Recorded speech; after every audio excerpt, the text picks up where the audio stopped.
Hello, and welcome to the Salem Witch-Hunt Daily Report for June 29th, 2024. June 29th, 1692 was a very busy day in the Salem Witch Trial. Sarah Good's trial concluded, and trials were held for Susannah Martin and Rebecca Nurse.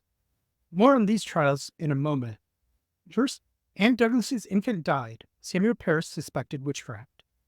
Abigail Hobbs and her stepmother Deliverance Hobbs were re-examined. Under examination, Abigail said that John Proctor encouraged her to afflict and promised her she would not be hanged. He asked her to afflict Ann Putnam and convinced Abigail to sign the devil's book, guiding her hand as she did. John then gave her a poppet, which was basically a doll used for image magic, and she stuck it with a thorn to injure Ann Putnam, presumably Ann Putnam Jr. Only a fragment of the record of Deliverance's new examination remains, stating that they were both at the general meeting of the witches in Mr. Parris's field. Mr. Burroughs preached and administered to them. Elizabeth Howe was indicted for afflicting Mary Walcott and Mercy Lewis. The court wrote a list of witnesses against Howe. The list featured Samuel Purley and his wife, Timothy Purley, Deborah Purley, Sarah Andrews, Isaac Cummings' wife, Thomas Heason's wife, Joseph Andrews and his wife, John Sharon, Joseph Safford, Abraham Howe, and John Andrews. This last name was crossed out. In the case of Sarah Good, Thomas Newton and Stephen Sewell wrote a long summary of the evidence against Sarah. Mary and Samuel Abbey stated that Sarah had stayed with them a while in 1689 until she was of so turbulent a spirit, spiteful and so maliciously bent that these deponents could not suffer her to live in their house any longer, and was forced for quietness' sake to turn she, the said Sarah, with her husband out of their house. The winter after Sarah and her family had moved out, the Abbeys began to lose livestock. By 1692, they claimed they had lost 17 cattle, as well as some sheep and hogs. When Sarah Good was told about some of these mysterious deaths, she allegedly exclaimed that she did not care if he, the said Abbey, had lost all the cattle he had. 21-year-old Henry Herrick deposed that in March 1690, Sarah Good had requested lodging from his father, Zachariah, who denied the request. Sarah walked away mumbling, and the senior Herrick followed her to be sure she wouldn't bed down in his bar, since she had a habit of smoking a pipe. Henry Herrick and Jonathan Batchelor saw Sarah indeed stop near the barn, and they warned her to be gone. She replied that this would cost the Herricks one or two of their best cows. Zachariah Herrick's grandson, 14-year-old Jonathan Batchelor, said that, indeed, about 2 weeks after the confrontation, his grandfather's master cattle were removed from their places and other cattle put in their rooms, and since that, several of their cattle have been set loose in a strange manner. Samuel Sibley testified against Sarah Good, saying, I being at the house of Dr. Griggs that night after that Sarah Good was examined, and Elizabeth Hubbard said that there stands Sarah Good upon the table by you, with all her naked breast, and barefoot, bare-legged, and said, Oh, nasty slut. Samuel struck with his staff where Elizabeth had said Sarah stood, and Elizabeth Hubbard cried out, You have hit her right across the back. You have almost killed her. Following jury deliberations, a guilty verdict was announced for Sarah Good. Next, we have the case of Susannah Martin. She was also indicted for afflicting Mary Walcott and Mercy Lewis. Joseph Knight, who apparently had a great memory for dates, deposed that on about October 20th, 1686, he and Nathaniel Clark Jr. were in the woods to fetch some horses when they encountered Susannah Martin with a little dog. She picked the dog up, and it transformed into a keg or a half-firkin.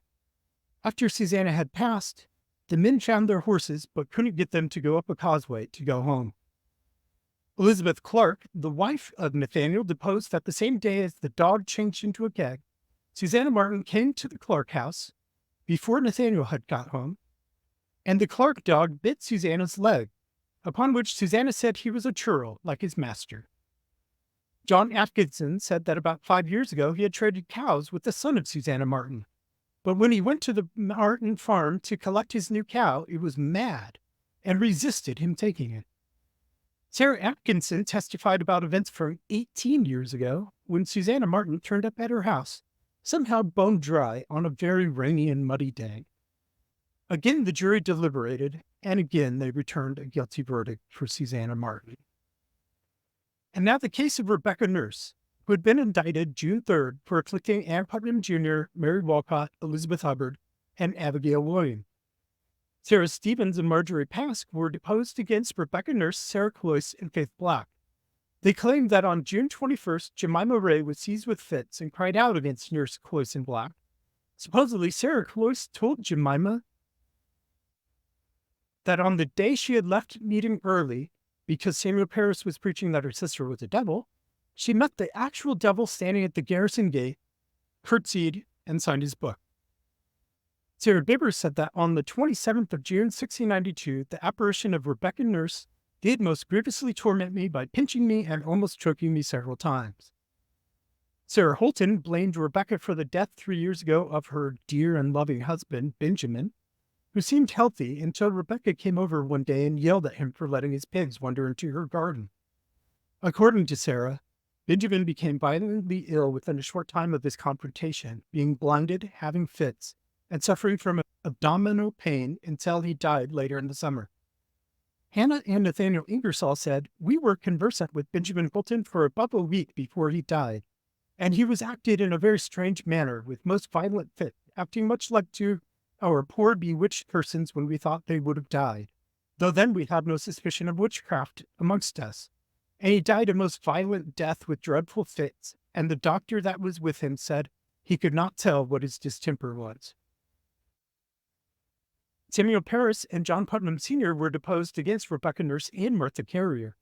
They said that Jonathan Putnam was very ill on June 18th, so they called for Mercy Lewis to see if witches were behind the ailment. Mercy said that Rebecca Nurse and Martha Carrier were holding Jonathan's head. Samuel Parris, Nathaniel Ingersoll, and Thomas Putnam deposed that during Rebecca Nurse's March 24th examination, whenever she moved her head, hands, or fingers, the afflicted persons were tortured. Hannah Putnam and Constable John Putnam Jr. were deposed against the three Town sisters, Rebecca Nurse, Mary Esty, and Sarah Cloyce. They blamed the sisters for the deaths of their infant, who had been healthy until about 8 weeks old when things turned. John had reported something that he had heard about the mother of Rebecca, Mary, and Sarah, which was that she was a witch before them. However, no documents exist to prove Joanna Blessingtown was ever accused of witchcraft during her lifetime. Soon after John had reported this, the child took ill and began having fits like what the bewitched persons experienced. When the child was taken this way, John and Hannah called for his mother, Elizabeth Hutchinson Putnam. He declared that there was an evil hand upon the child, which died 2 days and 2 nights later, after suffering horribly its final 5 hours. Thomas and Edward Putnam deposed that Ann Putnam Jr. often cried out against Rebecca Nurse during her fits, and that they witnessed the afflicted suffer during Rebecca's examination on March 24th. When Rebecca would clench her hands, bite her lips, or hold her head aside, the afflicted were forced into the same posture. Now, a number of people came to the defense of Rebecca Nurse.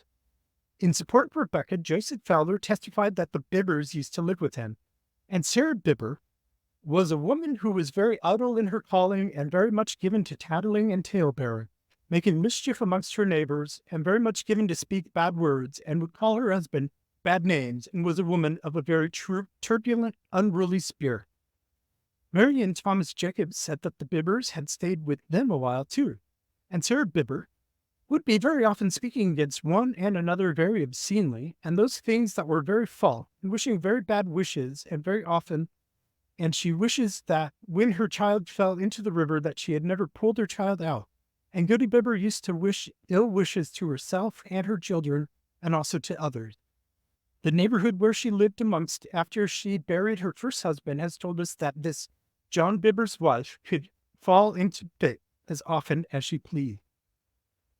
Richard Walker said that he did observe Sarah Bibber to be a woman of an unruly, turbulent spirit, and would often fall into strange fits when anything crossed her humor.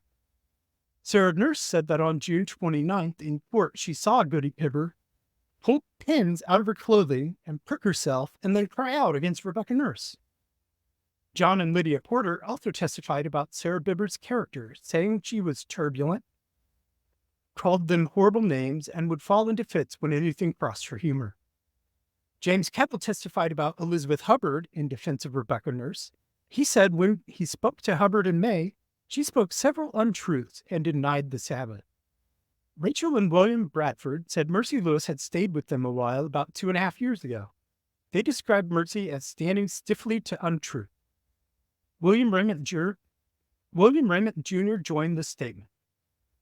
Robert Moulton Sr. testified that he heard Susannah Sheldon say that the witches hauled her upon her belly through the yard like a snake and hauled her over the stone wall.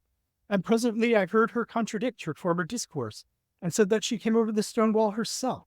And I heard her say that she rid upon a pole to Boston, and she said the devil carried the pole.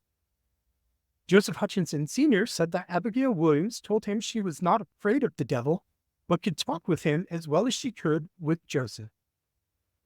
Rebecca Putnam and John Putnam Sr. said that although their son-in-law John Fuller and their daughter Rebecca Shepherd died violent deaths, they believed those were due to malignant fevers and not witchcraft.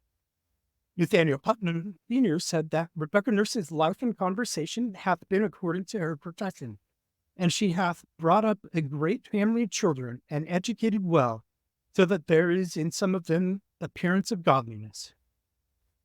The jury deliberated once more. This time they surprised the crowd by acquitting Rebecca Nurse. Amongst an outcry, Chief Justice William Stoughton asked the jury to reconsider their verdict, saying they had overlooked something Rebecca had said early in her trial. When Abigail and Deliverance Hobbs were brought in as witnesses, Rebecca said that they were of our company. She had meant that they were both prisoners like her, but Stoughton believed she meant that they were of the same company of witches. The jury went out, but came in again to ask Rebecca the meaning of her statement.